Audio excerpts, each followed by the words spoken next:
乒乓外交不仅以独特的力量推动了中美关系走向健康发展，同时也是对奥林匹克精神的一次经典阐释。然而，最近一段时间，美国一些政客在涉疆问题上恶意抹黑中国，并以此为借口宣称要抵制北京冬奥会。对于这样的论调，中美乒乓外交亲历者朱迪·霍尔弗罗斯直言，任何人都不应该以政治为由抵制奥运，中美还应继续加深各方面的交流互动。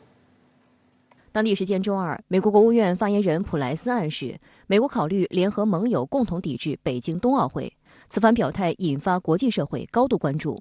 政治风险咨询公司欧亚集团还列出了美国有可能做出的3种抵制情况。首先是可能性60%的外交抵制，也就是不派政府代表参加奥运会，并采取其他高调措施否认北京为东道主。其次是可能性30%的抵制运动，禁止美国观众、广播公司和赞助商参与。最后是可能性10%的轻度抵制。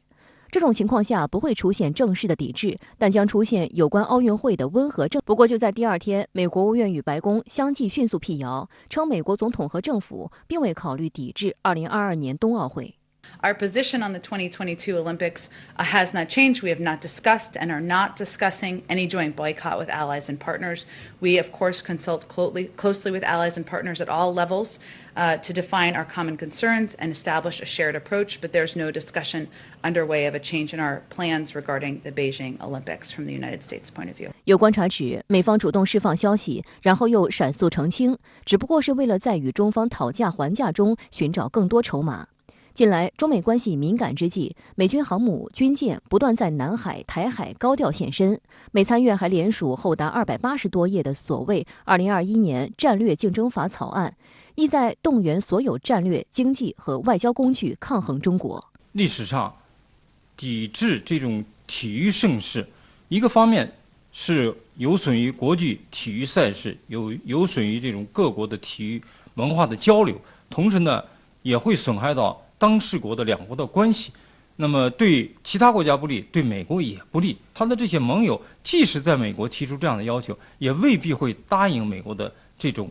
压力。但是如果美国真的要这么做，那么我想这个带来的影响是非常大的。对于美国让相关言论在美国国内也遭到批评。美国奥委会的赞助商受到不公平影响，进而影响美国运动员和训练计划的财务支持。美国共和党籍参议员罗姆尼也向《纽约时报》表示，美国与中国对抗过程中不应该让美国运动员承担后果，这样并不公平。他表示，美国前总统卡特1980年下令拒绝参加莫斯科奥运会，不仅让俄罗斯运动员对各国之间的关系、对世界的和平一点好处都没有。霍尔弗罗斯表示，乒乓外交为当年中美关系发展打开思路，而人文交流也在中美交往之中起到了难以替代的润滑剂作用。希望未来两国人民的交往能继续成为中美关系发展的强大基础。April 10th, 1971 is the day that our diverse group of American table tennis players and officials entered China.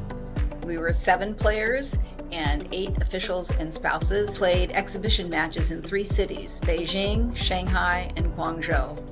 all in 8 days. And all of it was wonderful and very stimulating. And throughout the trip, we were served endlessly so many banquets with delicious Chinese food. Via sports, we can have people-to-people exchanges where we learn about each other and appreciate each other on a human level and open up communication via the common language of our shared sport. 美国驻华大使馆微信公众号也在乒乓外交50周年纪念日当天刊发文章称，《时代》杂志将这次旅行描述为“乒的一生，响彻世界”。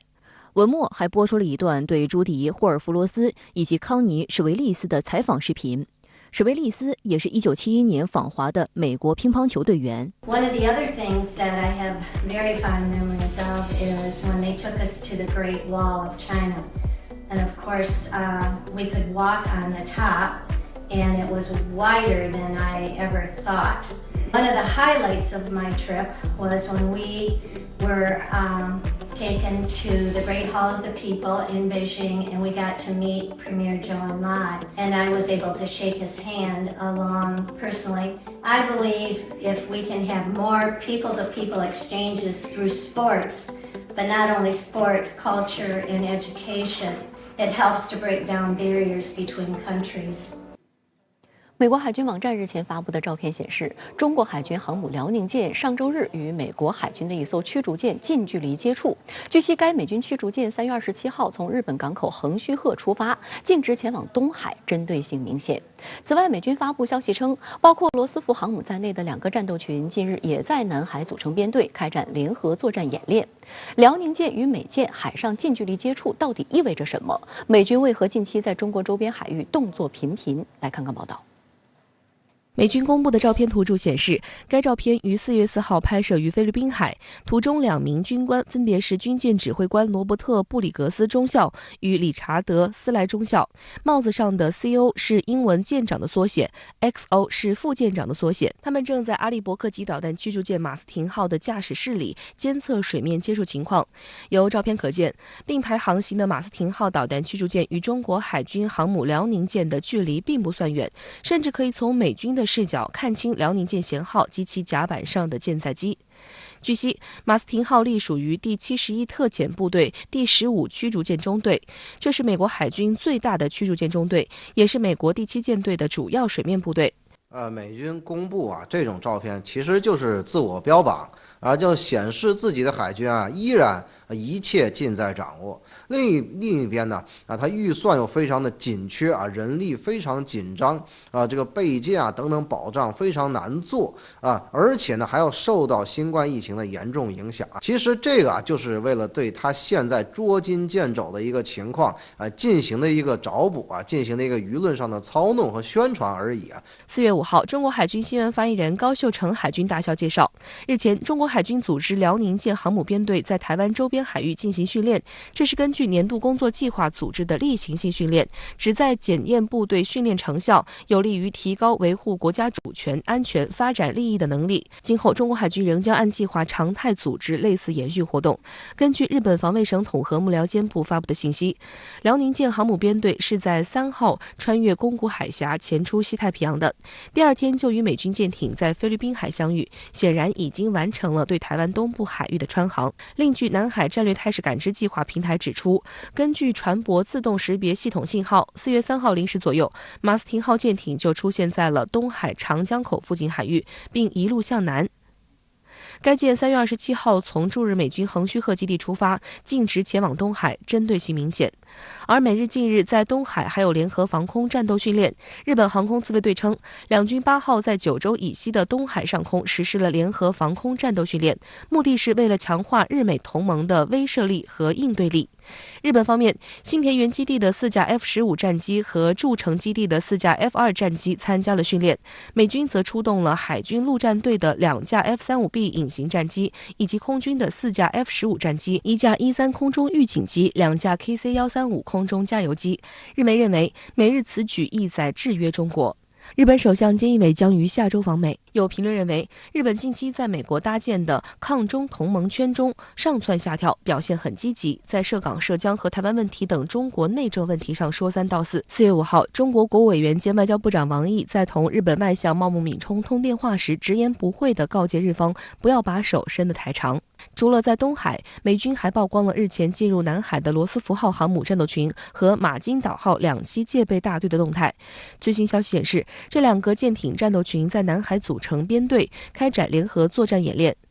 美军太平洋舰队7号在其官网发布消息称，2个战斗群的舰艇和战机当天在国际水域协调行动，并开展了多领域的海军整合演习。声明还老调重弹表示，美军第7舰队正在执行前沿部署的海军行动，以支持美国在印度太平洋地区的利益，促进海上安全，防止冲突。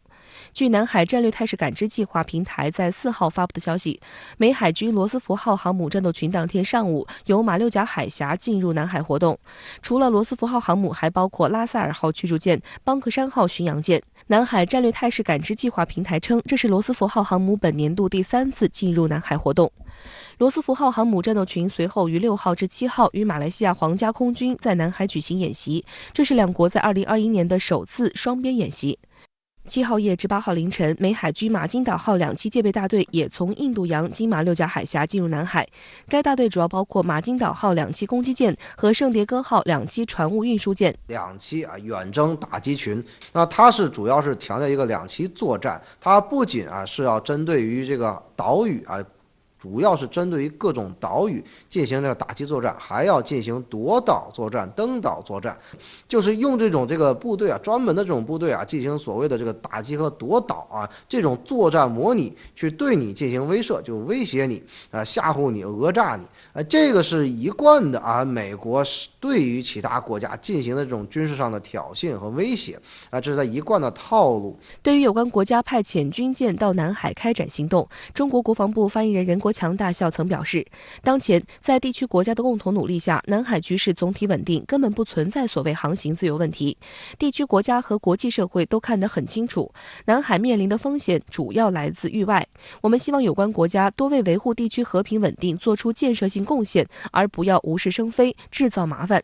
中央广播电视总台国际锐评指出，在美国的霸权版图中，南海被视为维护其印太领导地位的关键海域，以及遏制中国的重要抓手。美军时不时打着所谓航行自由的旗号闯入南海，实则行危害沿岸国主权和安全之实。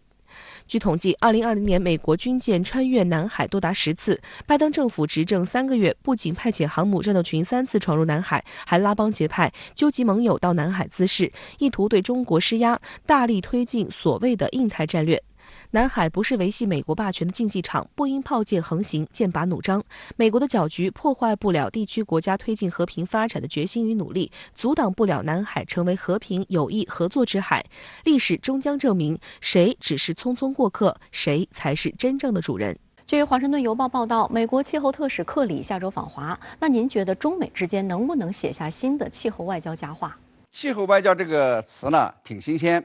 尽管呢，中美之间最近发生激烈的冲撞，但是双方呢，在一些国际事务上的态度和立场始终没有变。这气候问题呢，就是其中之一。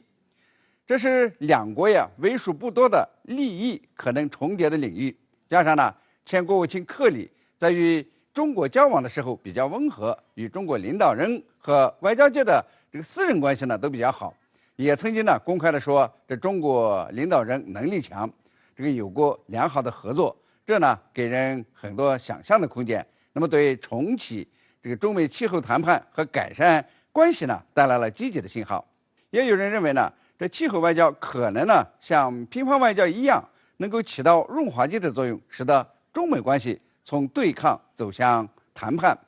那么对了，这个如果克里这次访华呢，将是拜登政府这个高级官员首次正式访问中国。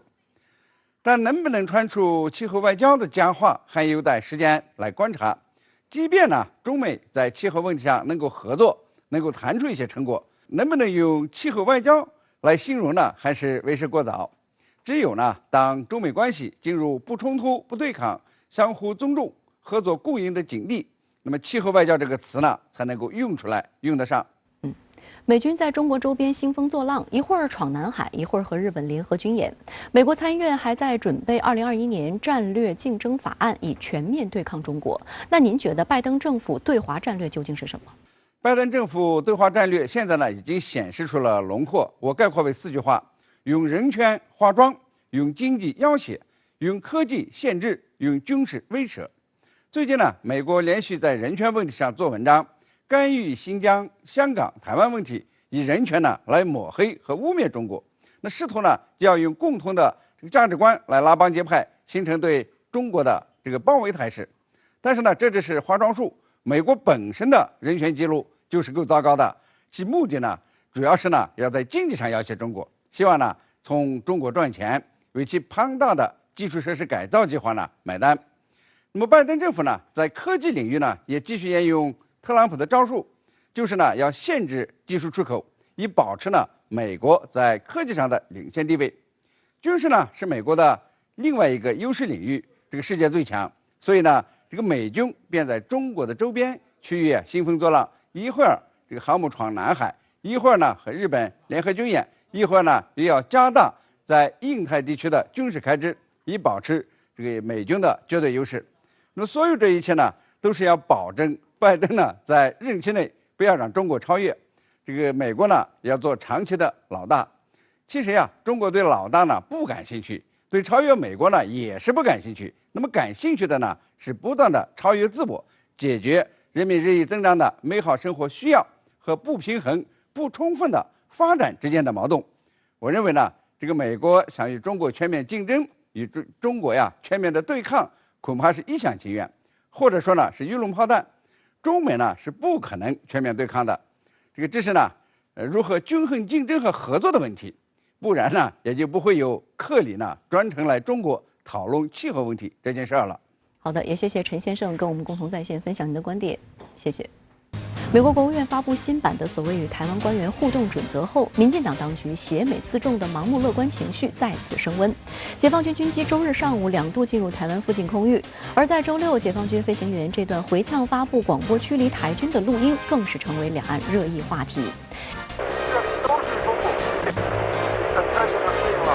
因应当下台海形势，解放军密集绕岛，释放哪些信号？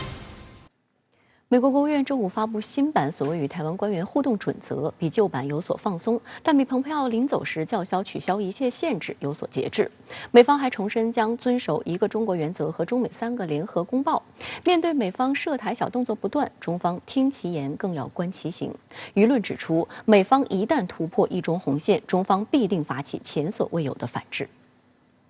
美国国务院周五发布新版本的与台湾官员互动准则，同时表示正密切关注中国大陆在台湾海峡日益增加的军事活动。美国国务院还在一份声明中强调，新准则是按照所谓《台湾保证法》发布，已经向官员们明确说明了美国有效执行一个中国政策的情况。英国金融时报认为，美国的新举措显示，拜登正对中国采取比外界预期的更强硬立场。新加坡联合早报认为，这令中美已经恶化的关系雪上加霜。深圳卫视注意到，美方并未披露新准则的具体条款，但综合美国媒体报道，新准则允许美国与台湾官员在包括美国国务院办公楼在内的联邦政府办公场所定期进行工作级别会议，也可以在台当局名下的物业双向园举行。1979年中美建交前，双向园用作官邸，之后用作社交场所，但2015年惹出所谓升级风波后，促成了当时奥巴马政府加大对美台交往的限制的旧版互动准则的出台。相互进入官方场所是被旧版准则严格禁止的行为。因为在之前的话，我们在华府跟美国的这个官方接触都在这个国务院旁边去找一个或者是去旅馆里面找一个会议室，或有时候就在咖啡厅里面谈事情。我们人是不能进去的，那美方人员更不可能进入到我们驻美代表处。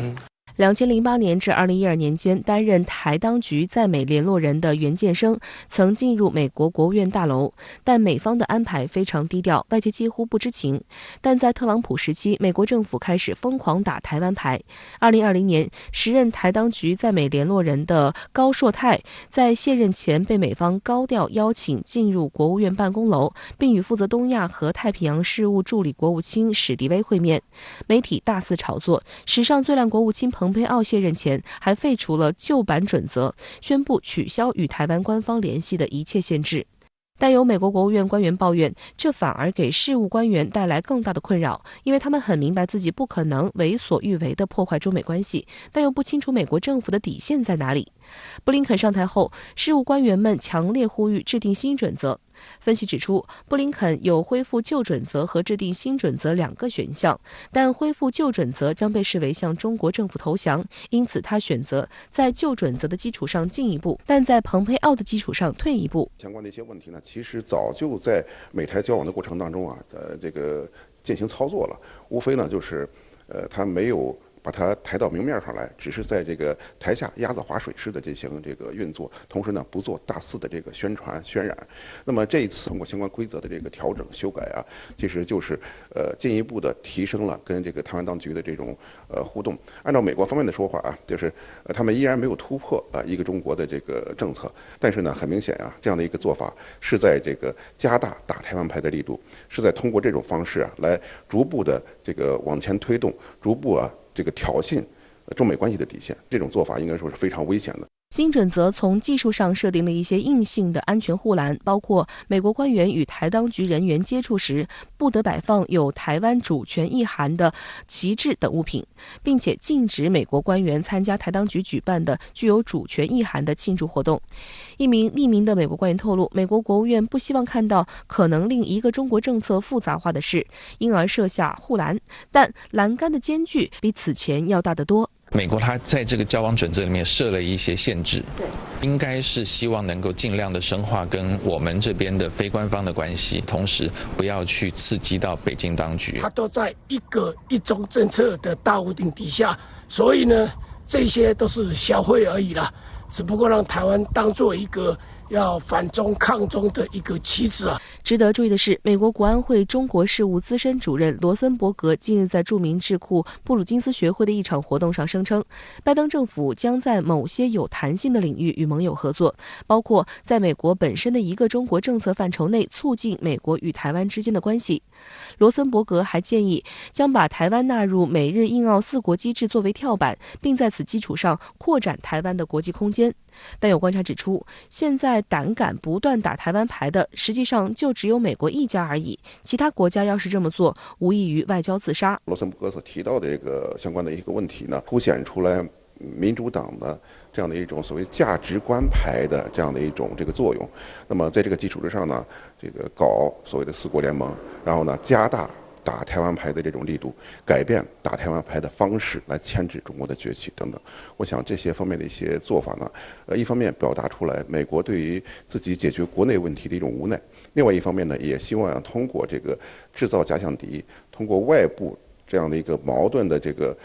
进一步的加剧和冲突，遏制中国的崛起啊。那么以此呢来继续保持美国的霸权地位。台湾大学政治学系教授、孙文学校总校长张亚中认为，美方发布的新准则是一种骚扰动作。现在美国的战略很明确，就是要遏制中国大陆的崛起，减缓大陆的发展速度。拜登政府肯定会充分利用台湾牌去做一些服务于美国战略利益的事。张亚中还指出，美方此举还有为民进党加持选票的动机，民进党也趁机把这当成是重大突破来向选民邀功。但民进党当局妄图挟洋自重，甚至以武拒统，注定失败。岛内媒体报道称，解放军军机周日上午2度进入台湾附近空域，是连续第10天。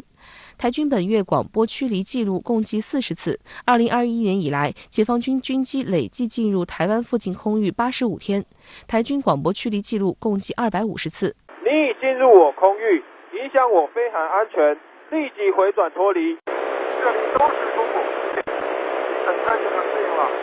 据台媒报道，这段对话发生在周6，而据此前公开报道，这已不是解放军军机第一次教育台军，这里都是中国空域。周2晚，解放军军机在面对台军的广播驱离时，就已经直接反呛台军，这里都是中国空域，而这一次更是直接安慰台军，你们很快就能适应了。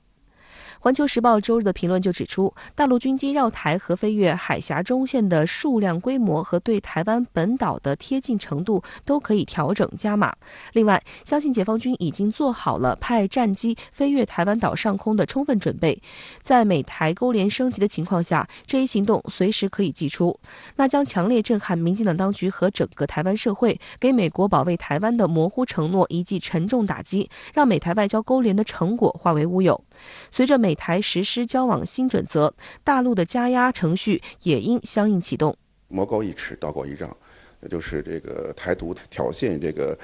大陆的这个相关的一个耐心的这种做法呀，其实已经引起了这个大陆的这个相关的非常重要的一个警觉，而且呢，我们已经采取相关的一些措施呢，可以看到跟以往发生了一个很大的变化。这个解放军呢，我们可以注意到啊，它的这个活动范围啊就开始增大，巡航演习相关的区域逐步的往前推进。我想啊，这个不难看出相关的一个趋势，也就是台独嚣张到极致的时候，这个台独势力跟这个国外的相关的这个涉外的这个因素啊，勾结到一定程度的时候，我想可能就是解决台湾问题之时。相关话题来连线特约评论员吴卫。吴先生您好。美国国务院近期发布所谓美国政府与台湾对口部门进行互动的新准则，美国官员呢将能够定期在联邦政府大楼接待台当局官员。您对此有何评论？是的，美美国国务院的所谓新准则，在我看来啊，是将原先藏于水面之下的所谓美台交往公开化，让那些一度见光死的政治避讳不再隐晦。举个例子，原先台当局在美联络机构的官员们觐见美国当局都得遮遮掩掩地走偏门，那么从今往后啊，他们可能可以堂而皇之地从正门拾阶而上。以前那种假装路过的偶遇式外交对话，会变成当面锣对面鼓式的正式交往。这个性质当然是恶劣的，对中美关系大局的影响是极其负面的。在我看来，它意味着美国正在逐渐放弃中美建交以来长期遵守与台湾保持非官方交往的准则，让美国原先一度以不选边站为内核的一中原则渐渐露出倾向性。更该引起我们警惕的是，美国国会参议院近期推出的